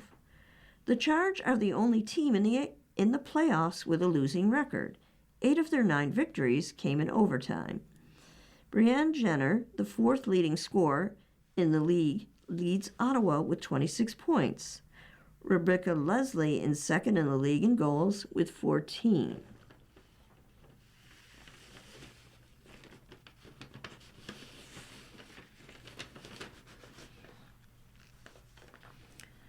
Montreal delivers pre-PWHL playoff drama from Marissa and Jemmy. Welcome to the most chaotic postseason selection process in sports, where even the matchup itself can become bulletin board material. The top-seeded Montreal Victoire will open their Pro Women's Hockey League playoff run against the Minnesota Frost on May 2nd. Simple, right? Not quite. 4 PWHL clubs make the postseason. Montreal finished in first place and Minnesota in third, meaning Montreal will not face the lowest remaining seed despite earning the top spot. That's because they actually chose to face the better team. It's part postseason hockey, part reality TV. It's something that's completely out of our control, Minnesota forward Kendall Cone-Schofield said of having to play the top seed despite finishing in the third spot. We were more looking at, do we leave this day to go to Boston or this day to go to Montreal? When we got the news, we were like, all right, what's the schedule? And so we start preparing for Montreal because that's where we're going. That's where we're told to go. And it's out of our control. So I think that's our mindset, and we get ready to work. Under PWHL rules, the number 1 seed selects its semifinal opponent from the third and fourth place teams. The second place team, in this case Boston, faces the remaining club, Ottawa. No other professional sports league in North America allows a top seed to choose its playoff opponent. Coaches often insist that matchups don't matter. When a team makes that choice, the stakes feel different. Notably, each top seed that has selected its opponent over the last 2 seasons has gone on to lose the series. Montreal made a similar choice last year, selecting the third seed over fourth-seeded Ottawa, and lost in 4 games. There's no team in this league that's easy to beat, that's for sure, Montreal head coach Corey Chev said April 27th. Every single game, I feel like, has the potential to go into overtime, and we, as a collective here in Montreal, we decided to continue with our internal process of where we're at. Different things that we looked at, and, we landed on Minnesota. And we're looking forward to that opportunity. Every team brings a different opportunity. Chevy declined to explain why her team, again, chose a third seed or whether Ottawa presented a tougher matchup. Instead, Montreal, 16-2-6, will face the back-to-back defending champions and top-scoring team in the PWHL, now with added motivation after being labeled, implicitly, the more favorable opponent. It doesn't really matter that much for us, Frost head coach Ken Clay said.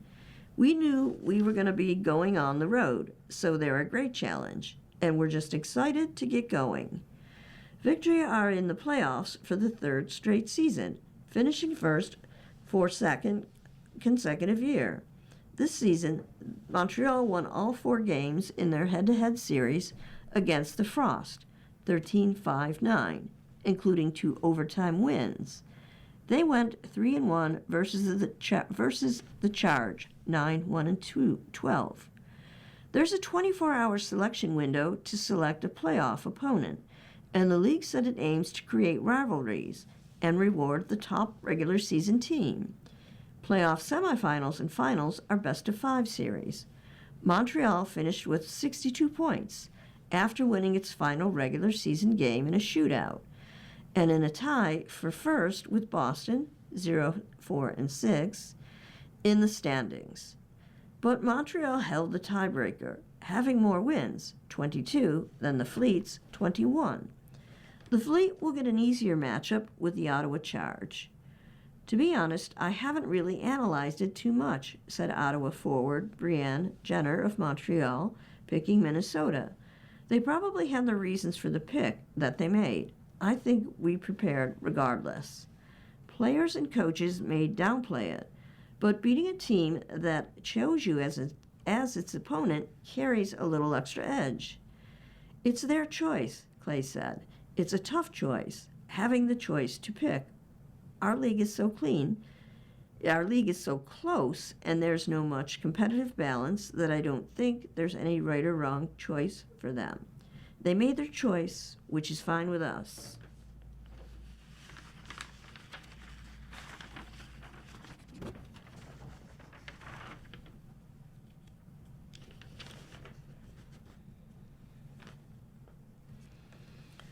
Flyers win the goalie battle in overtime. Now will face Hurricanes. From Mike Brem.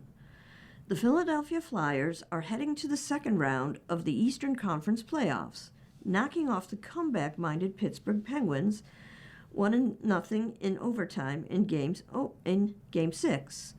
The Flyers had led the series 3-0, but the Penguins inserted Archis Silvas in Game 4, and he helped the team win 2 in a row. He was equally strong April 29th in Game 6, stopping 31 shots until Cam York beat him through his screen at 17 hours and 32 of overtime. Philadelphia's Dan Later made 42 saves for his second shutout of the series. The Flyers will head to a matchup against the Eastern leading Carolina Hurricanes. The Hurricanes won 3 of the 4 games in the season series.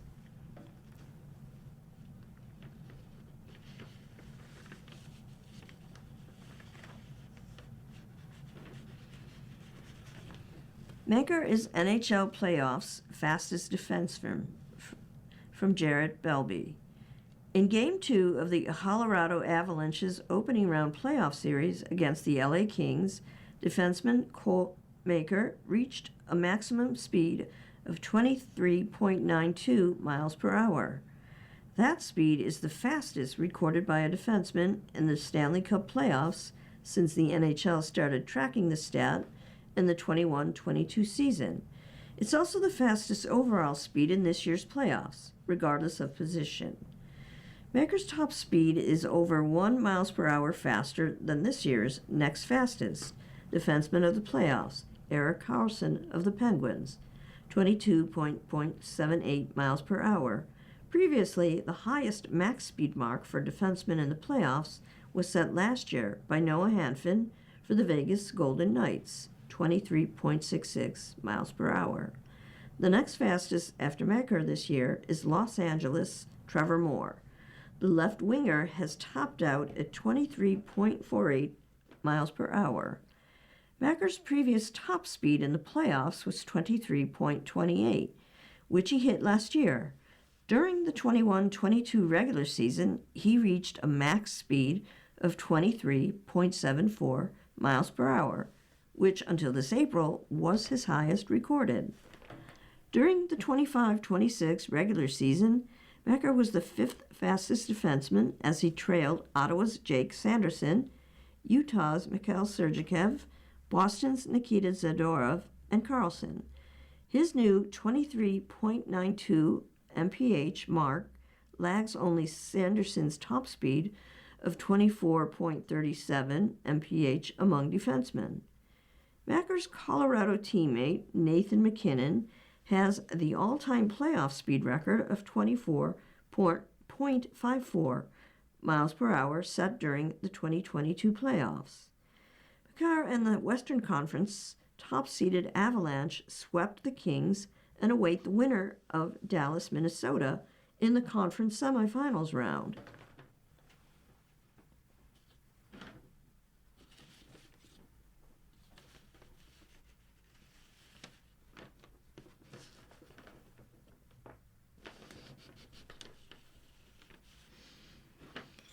"19-year-old among finalists for prestigious NHL award.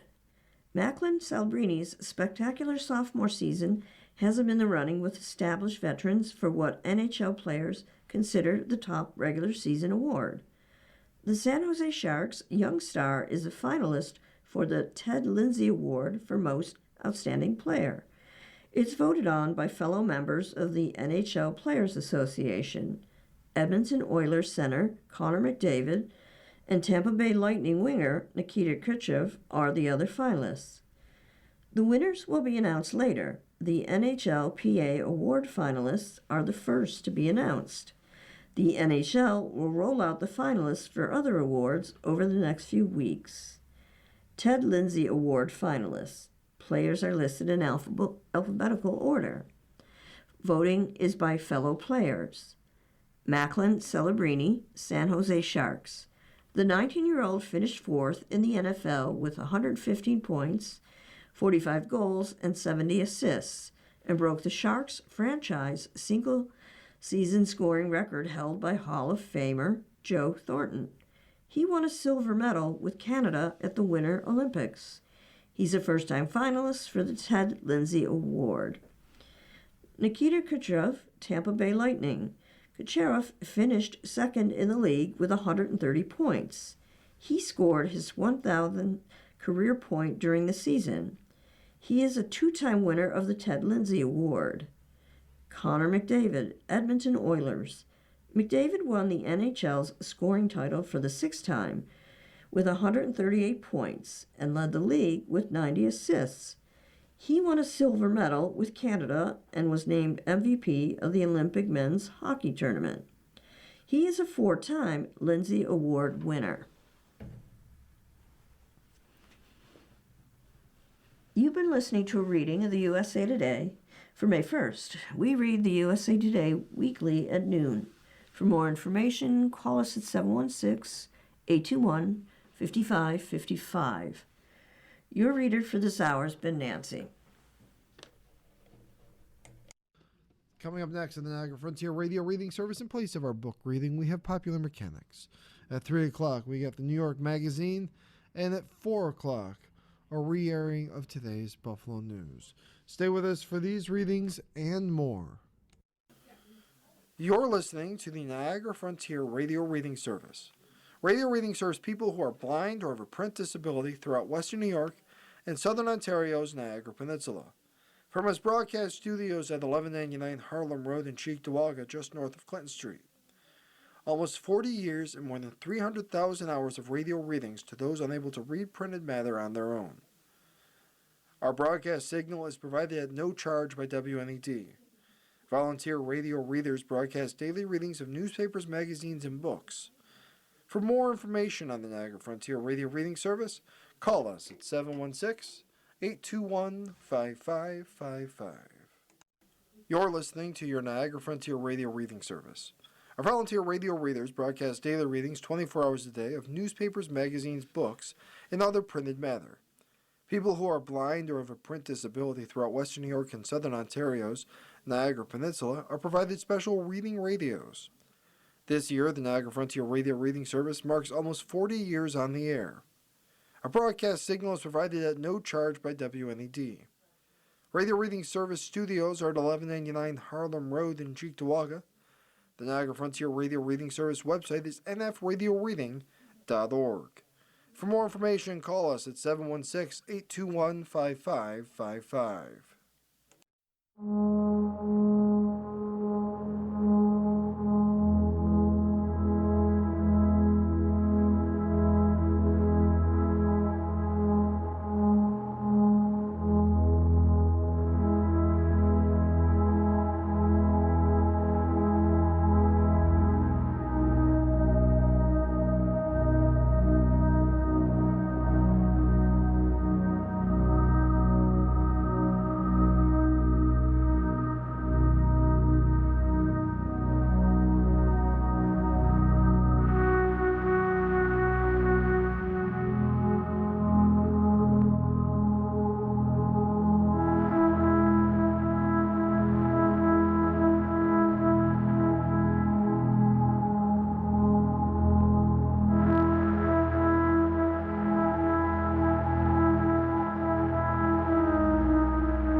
This is Julian Wong, and for the next hour, I'll be